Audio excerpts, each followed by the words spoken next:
السلام علیکم دوستو، میں ہوں مون بھٹی اور آپ دیکھ رہے ہیں مون بھٹی آفیشیل ون۔ دوستو، آج ہم ایسی شخصیت کے بارے میں بات کریں گے جن کو مسلمانوں کے ساتھ ساتھ عیسائی بھی عزت کی نظر سے دیکھتے ہوں اور ان کی بہادری، رحم دلی اور دانشمندی سے قائل ہو کر ان کی مثالیں دیتے ہوں۔ انہی عظیم ترین ناموں میں سے ایک نام سلطان صلاح الدین ایوبی کا ہے، جو کہ ایوبی سلطنت کے بانی بھی تھے۔ ان کا پورا نام سلطان صلاح الدین یوسف بن ایوب ہے، جو 1138 عیسوی میں موجودہ عراق کے شہر تکریت میں پیدا ہوئے۔ ان کی قیادت میں ایوبی سلطنت نے مصر، شام، یمن، عراق اور حجاز میں حکومت کی۔ سلطان صلاح الدین ایوبی کو فاتح بیت المقدس بھی کہا جاتا ہے، جنہوں نے 1187 عیسوی میں یورپ کی متعدد افواج کو ابرنا شکست دے کر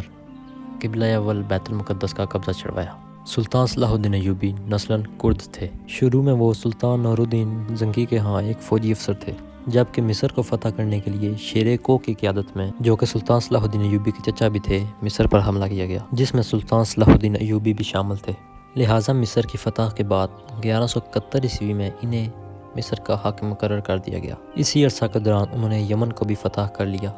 دوستو، نور الدین زنگی کے انتقال کے بعد چونکہ ان کی کوئی نیک اولاد نہ تھی، اس لیے 1174 عیسوی میں سلطان صلاح الدین ایوبی حکمرانی پر فائز ہوئے، جہاں سے ان کی مزید فتوحات کا سلسلہ شروع ہوا اور دیکھتے ہی دیکھتے 1182 عیسوی تک شام، موصل، حل وغیرہ کو فتح کر لیا اور یوں اپنی سلطنت کو مزید وسعت دی اور اپنے جنگی کارناموں میں نور الدین زنگی پر بھی بازی لے گئے۔ سلطان صلاح الدین ایوبی میں جہاد کا جذبہ کوٹ کوٹ کر بھرا ہوا تھا اور بیت المقدس کی فتح ان کی زندگی کی سب سے بڑی خواہش تھی۔ اس دور حکومت میں صلیبی بادشاہ کے ساتھ 4 سالہ معاہدہ صلح ہو چکا تھا، جس کے مطابق مسلمان اور صلیبی دونوں ایک دوسرے کی ممکنہ مدد کرنے کے پابند تھے، مگر یہ معاہدہ محض رسمی اور کاغذی ثابت ہوا، کیونکہ صلیبی افواج مسلسل قتل و غارت اور لوٹ مار میں مصروف تھے، یہاں تک کہ مسلمانوں کے قافلوں کو باقاعدہ لوٹا جا رہا تھا۔ پھر برداشت کا پیمانہ اس وقت ٹوٹ پڑا جب صلیبی بادشاہ رونالڈ نے 1186 میں باقی عیسائیوں کے ہمراہ مدینہ منورہ پر حملے کی غرض سے حجاز مقدس پر حملہ آور ہوا اور سلطان صلاح الدین ایوبی کو اس کی خبر ہو گئی۔ لہٰذا یہاں ایک گمسان کی جنگ ہوئی، جس میں 30,000 عیسائی ہلاک ہوئے اور تقریباً 30,000 کے قریب عیسائیوں کو قید کر لیا گیا۔ کیونکہ اس موقع پر سلطان صلاح الدین ایوبی نے جنگی سوجھ بوجھ اور عقلمندی دکھاتے ہوئے ایک آتش گیر مادہ زمین پر ڈلوا دیا تھا، جس سے زمین پر آگ بھڑک اٹھی تھی،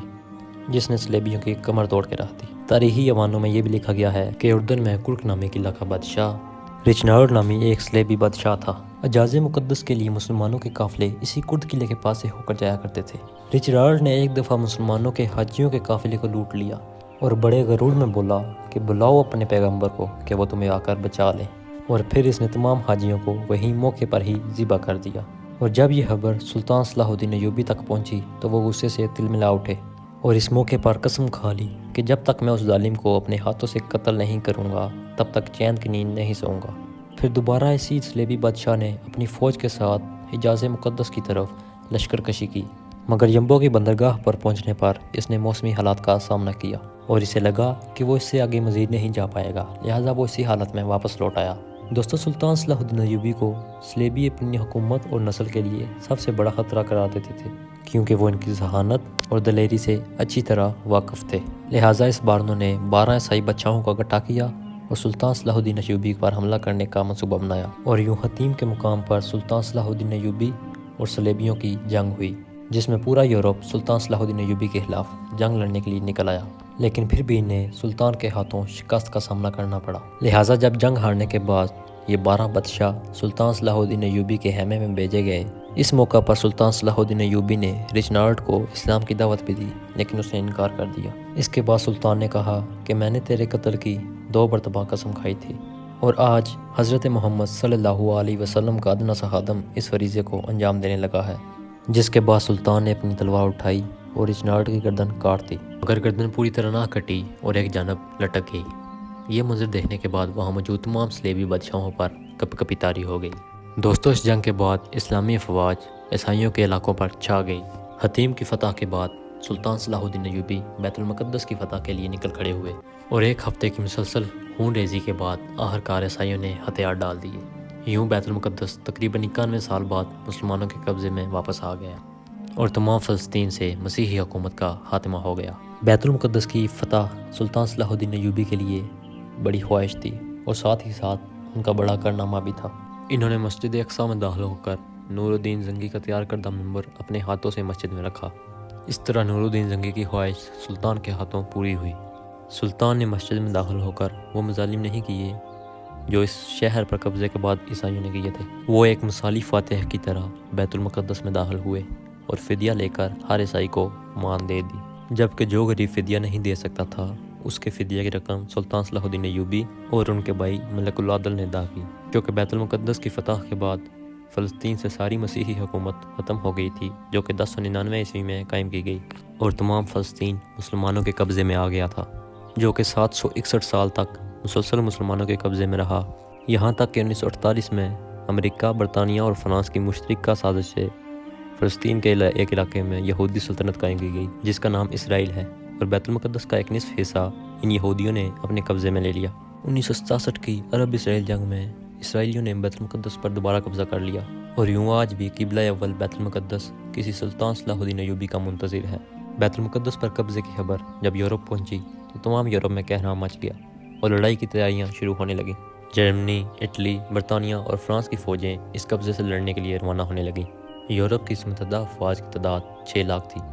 عیسائیوں نے کبھی بھی اتنی بڑی تعداد میں افواج اکٹھی نہیں کی۔ یہ لشکر یورپ سے روانہ ہوا اور ایکا کی بندرگاہ کا محاصرہ کر لیا، جبکہ سلطان صلاح الدین ایوبی نے ایکا کی حفاظت کے لیے تنہا تمام تر بندوبست کر لیے تھے، لیکن صلیبیوں کو مسلسل یورپ سے مدد مل رہی تھی، لہٰذا اس مارکے میں 10,000 سے زائد عیسائی قتل ہونے کے باوجود صلیبیوں نے محاصرہ جاری رکھا،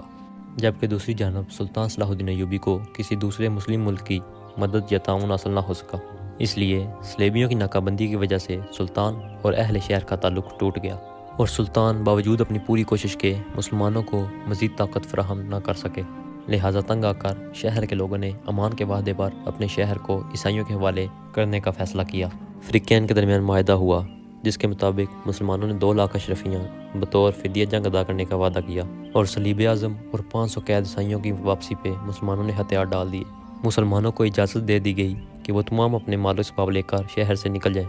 لیکن رچرڈ صلیبی بادشاہ نے عہد شکنی کی اور محصورین کو قتل کر دیا۔ دوستو، ایکا کے بعد صلیبیوں کا اگلا مارکہ اسقلام تھا۔ یہاں پہنچنے سے پہلے عیسائیوں کا سلطان صلاح الدین ایوبی نے 11 بار مقابلہ کیا۔ سب سے اہم مارکہ درسوف کا تھا، جس میں سلطان صلاح الدین ایوبی نے بہادری اور دلیری کی عظیم مثالیں قائم کی، جن کی بدولت صلیبیوں کے حوصلے پست ہو گئے، مگر چونکہ کسی مسلمان حکومت خصوصاً خلیفہ بغداد کی جانب سے کوئی مدد نہ پہنچی تھی، لہٰذا سلطان کو پسپائی اختیار کرنی پڑی، جبکہ سلطان صلاح الدین ایوبی نے واپسی پر اسقلام کا شہر خود ہی تباہ کر دیا، اور جب صلیبی وہاں پہنچے تو انہیں اینٹوں کے ڈھیر کے علاوہ کوئی چیز حاصل نہ ہوئی۔ اسی دوران سلطان نے بیت المقدس کی حفاظت کی تیاریاں بھی پوری کر لی، کیونکہ اب صلیبیوں کا اگلا رخ بیت المقدس تھا۔ یوں سلطان نے اپنی مختصر فوج کے ساتھ اس قدر عظیم لشکر کا جوان مردی سے مقابلہ کیا اور اتنی بہادری اور دانش مندی سے لڑے کہ صلیبیوں کو فتح کی کوئی امید نہ رہی، لہٰذا وہ صلح کی درخواست کرنے لگے۔ یوں فریقین میں صلح کا معاہدہ ہوا، جس کے مطابق معاہدے کی 3 شرطیں رکھی گئیں۔ پہلی شرط یہ کہ بیت المقدس مسلسل مسلمانوں کے قبضے میں رہے گا، دوسری یہ کہ حفا، یفا اور عکا کے شہر صلیبیوں کے قبضے میں چلے جائیں گے، اور تیسری شرط یہ کہ اسقلان آزاد علاقہ تسلیم کیا جائے گا اور زائرین کو آمد و رفت کی اجازت ہوگی۔ اور یوں اس معاہدے کے بعد تیسری صلیبی جنگ کا خاتمہ ہو گیا۔ اس جنگ میں صلیبیوں کو سوائے ایک شہر عکا کے علاوہ کچھ حاصل نہ ہوا اور وہ ناکام واپس لوٹ گئے۔ صلیبیوں کے ساتھ تیسری جنگ عظیم میں سلطان صلاح الدین ایوبی نے یہ ثابت کر دیا کہ وہ دنیا کا سب سے طاقتور حکمران ہے، جبکہ بیت المقدس کے فتح کے بعد اس نے تمام عیسائی زائرین کے لیے بیت المقدس کو کھول دیا۔ یوں زائرین کا ایک ہجوم بیت المقدس پر امڑ پڑا، لہٰذا صورتحال کو دیکھتے ہوئے خلیفہ وقت نے سلطان صلاح الدین ایوبی کو ایک مشورہ دیا کہ پوری دنیا سے آنے والے زائرین کے لیے ایک طریقہ کار واضح کیا جائے اور چند ہی لوگوں کو یہاں آنے کی اجازت دی جائے۔ اس کے جواب میں سلطان صلاح الدین ایوبی نے کہا کہ لوگ پوری دنیا سے ہزاروں میل چل کر اس بیت المقدس کی زیارت کے لیے آتے ہیں، لہٰذا انہیں اس زیارت سے روکنا ان کے لیے ناانصافی ہوگی۔ دوستو، سلطان صلاح الدین ایوبی ایک ایسا حکمران تھا جو میدان جنگ میں قہر برپا کرنے کے ساتھ ساتھ ایک رحم دل انسان بھی تھا۔ سلطان نماز پنجگانہ کا پابند اور نفلی عبادت گزار تھا۔ انہوں نے کبھی بھی نماز نہ چھوڑی۔ ان کے ساتھ ہمیشہ ایک امام ہوتے تھے، اور اگر امام موجود نہ ہو تو یہ کسی عالم دین کے پیچھے نماز ادا کر لیتے تھے۔ سلطان نے ساری زندگی جو بھی کمایا اس کا بیشتر حصہ صدقے اور خیرات میں وقف کر دیا، اور کبھی وہ اتنی دولت جمع نہ کر پائے جس سے وہ زکوٰۃ ادا کر پاتے۔ ان کی ایک بہت بڑی خواہش تھی کہ وہ حج کا فریضہ ادا کر سکیں، لیکن جہاد میں اتنا مصروف رہے اور کسی حد تک اتنی رقم بھی جمع نہ کر پائے کہ وہ حج کا فریضہ ادا کر پائیں، لہٰذا یہی خواہش لے کر وہ انتقال کر گئے۔ سلطان صلاح الدین ایوبی ہر پیر اور جمعرات کو ایک اجلاس منعقد کیا کرتے تھے جس میں وہ عام عوام کی فریاد سنا کرتے تھے۔ اس اجلاس میں قانون دان، قاضی صاحبان اور عالم اسلام بھی شرکت کیا کرتے تھے۔ سلطان نے اپنی پوری زندگی میں کبھی بھی کسی کی مدد کرنے میں کوئی کوتاہی نہ برتی، نہ ہی کسی سے بد کلامی کی اور نہ ہی کبھی کسی مسلمان کے خلاف اپنا قلم استعمال کیا۔ وہ اتنے زیادہ رحم دل تھے کہ جب انگریزوں کا بادشاہ شیر دل رچرڈ، جو سلطان صلاح الدین ایوبی کا ازلی دشمن تھا، بیمار تھا تو سلطان نے اس کی طبیعت معلوم کی اور ساتھ ہی پھلوں کا تحفہ بھی بھیجا۔ وہ سلیبی جو غربت اور بھوک کے ستائے ہوئے تھے، وہ ایک دشمن کی اعلیٰ ظرفی دیکھ کر دنگ رہ گئے، لہٰذا یہی وجہ تھی کہ سید ان کی رحم دلی اور بہادری آج بھی یاد رکھتے ہیں۔ سلطان نے 57 سال کی عمر میں وفات پائی اور ان کے انتقال کے وقت ان کی کل جائیداد کی قیمت صرف 47 درہم اور 1 دینار تھا، اور انہوں نے اپنی نسلوں کے لیے کوئی اثاثہ نہ چھوڑا، لہٰذا خلیفہ وقت نے ان کی تدفین کے اخراجات برداشت کیے۔ سلطان نے ساری زندگی اپنے لیے کوئی گھر نہ بنایا، کیونکہ وہ اپنے سپاہیوں کے ساتھ خیمے میں ہی سو جایا کرتے تھے اور انہی کے ساتھ ہی کھانا کھایا کرتے تھے۔ ان کے دوست ان سے اکثر کہا کرتے تھے کہ آپ اپنے لیے بھی کچھ بنا لیں، لیکن ان کا جواب یہی ہوتا تھا کہ دنیا کا مال دنیا میں ہی رہ جائے گا، میں کیوں نہ ایسا مال بناؤں جو میرے ساتھ مرنے کے بعد بھی زندہ رہے اور اپنے رب کے سامنے مجھے سرخرو کر دے۔ سلطان صلاح الدین ایوبی ایک عظیم حکمران تھے جن سے ہمیں بھی بہت کچھ سیکھنے کی ضرورت ہے۔